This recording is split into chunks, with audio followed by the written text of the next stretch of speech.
Gregory Keene continues the story from the cellar of the house at Cape Camaret.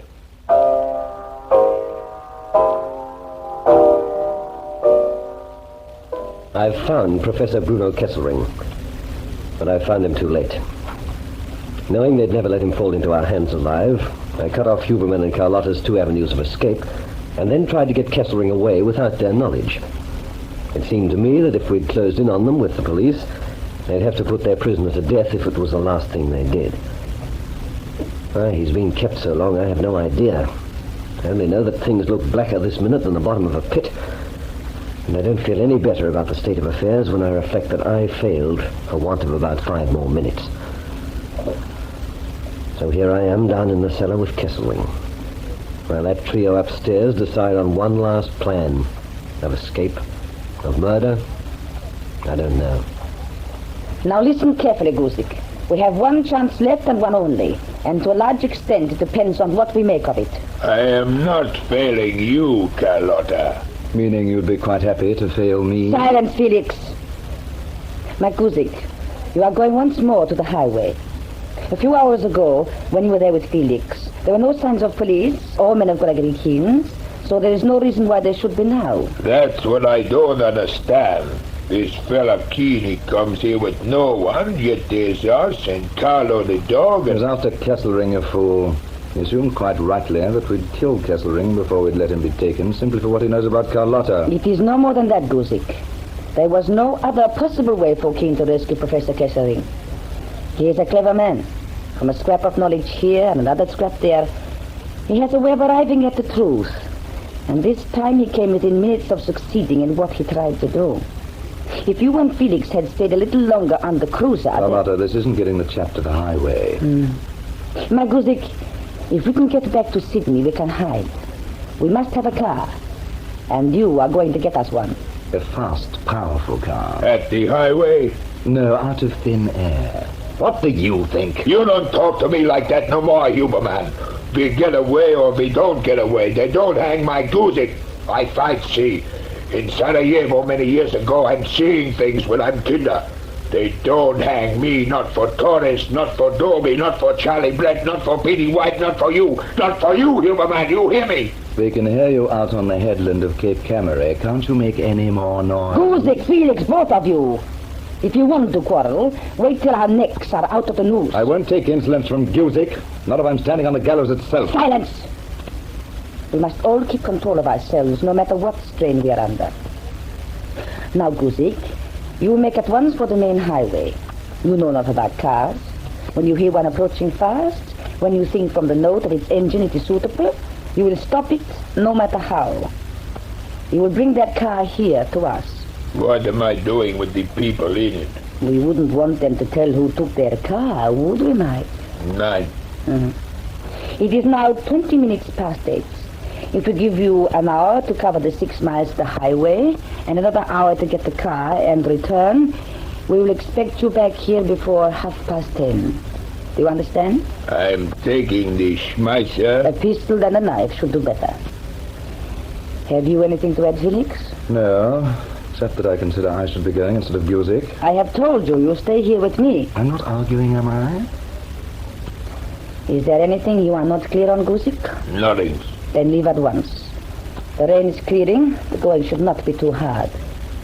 But remember every inch of the way. We can hide till the tanker arrives to take us to Panama. But we must have transport to get us away from here. That's all. I am counting on you, my Guzik.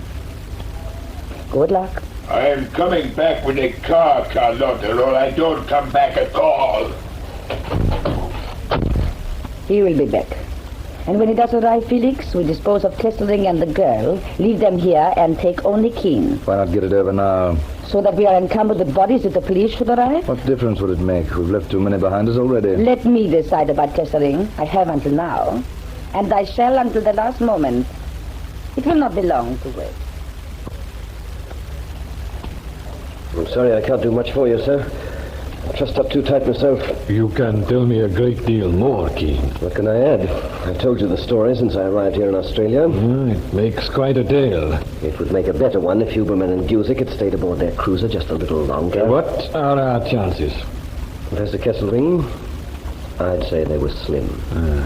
This girl of whom you speak, Sherry Reed. I made her promise to give me till 8 o'clock tomorrow morning. If she hasn't heard from me by then, she's to inform the police. And the time now? I make it,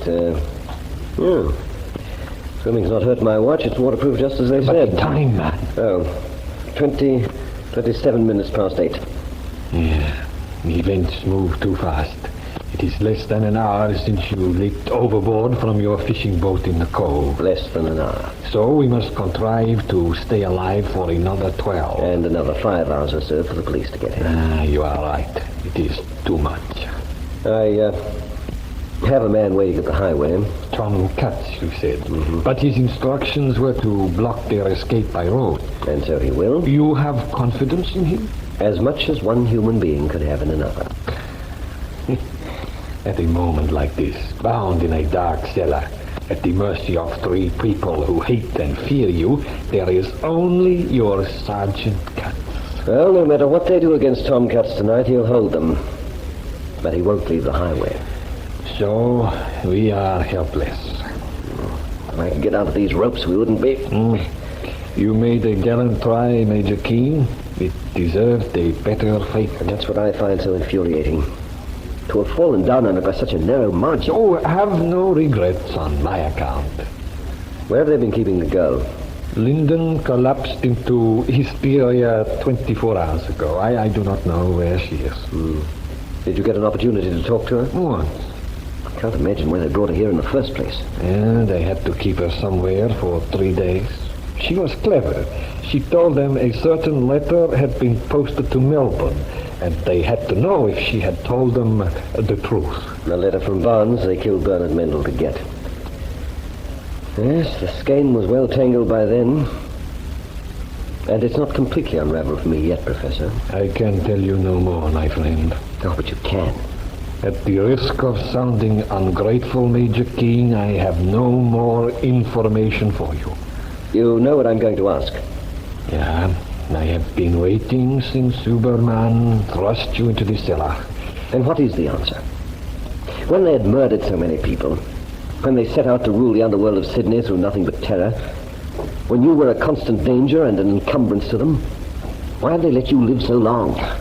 I can tell you nothing more. You can tell me that. Major Keene, for the last time, How did you come into contact with them at all? And why should they have kept you a prisoner month after month after month? I will not tell you. I will not tell you, Major Keene.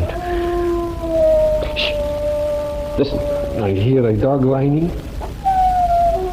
So I failed to kill Carlo the Alsatian. Carlo! Here. Come here, Carlo. They're just out there in the courtyard. I don't like the sound of it. Why not? If Huberman's capable of being attached to anything, he's attached to that infernal wolfish dog. Huberman's taking it inside. Be quiet. I want to listen for him coming down to the cellar. What did Keene do to him? Knifed him. That was when I heard the dog howling, Felix. Keene took a knife to this dog. See for yourself.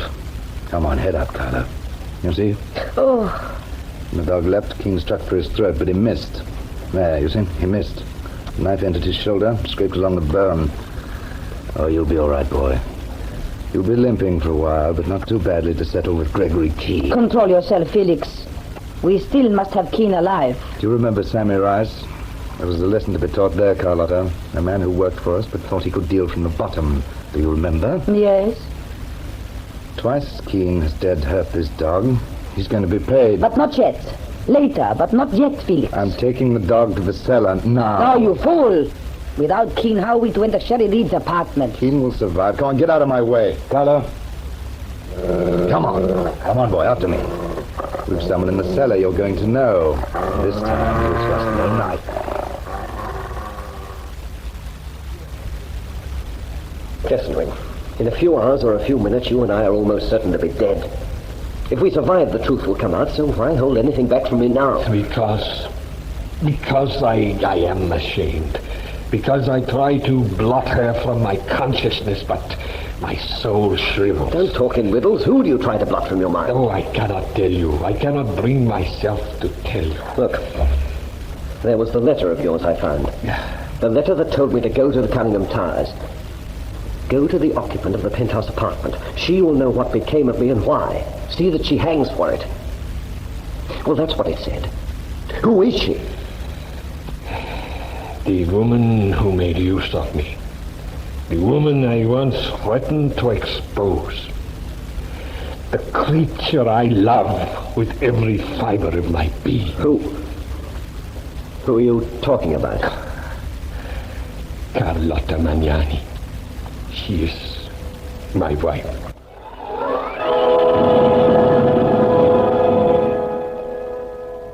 So the last knot has been untied. The last thread untangled and the pattern of the whole mystery exposed. Bruno Kesselring touched the edge of the Nightshade ring and was drawn into the center, and I stumbled blindly along after. And while I listen at the door of this darkened cellar and go over the course of these violent events, I can hear someone coming. I can hear steps and something else. I can hear the low snarling of a dog.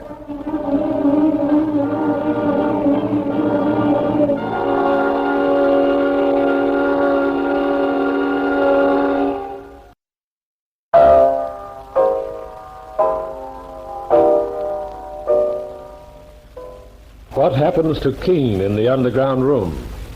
Listen to the next chapter in this story of intrigue. Deadly Nightshade.